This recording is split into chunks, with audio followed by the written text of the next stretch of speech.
From the station on your side, you're watching WAVY News 10 at 6.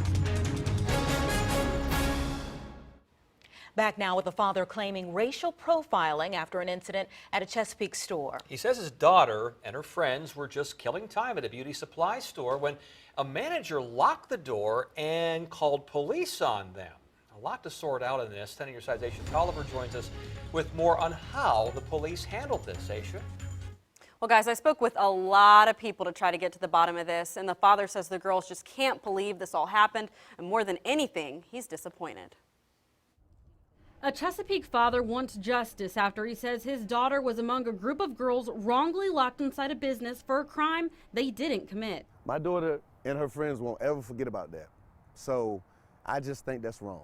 Police say the incident happened last Friday at Coco Beauty Supply in the Parkview Shopping Center. The owner of the store says a little over a week ago, a group of girls stole over $1,000 in merchandise. So they printed off this surveillance picture of the suspects and handed them out to nearby businesses in hopes of catching them. Then this past Friday, Reuben Houston says his 16-year-old daughter and 3 of her friends were at the subway in that same shopping center when they noticed a security guard was following them. He says they walked into the beauty supply store a few businesses down.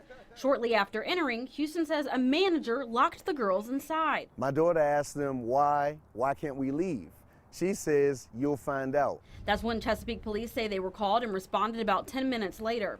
After a quick investigation, police realized the girls were not involved with the previous shoplifting incident and they were let go. Houston filed a police report and says he believes this was a case of racial profiling. I personally think that everybody's going to be a suspect. You know, if you have braids or weave and you're black, I mean, even the kids are suspects now. I mean, I guess mine was. I spoke with the beauty supply manager who locked the girls inside. She says it all started because a Subway employee called security on the girls, thinking they looked like the suspects. She sincerely apologized and says she only locked them in because the security guard told her to do so.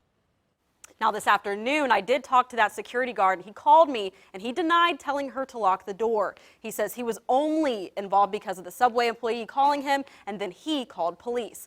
A police spokesman told me that the girls should not have been locked in the store, and police are consulting with the Commonwealth's attorney to see how to move forward, including the possibility of abduction charges.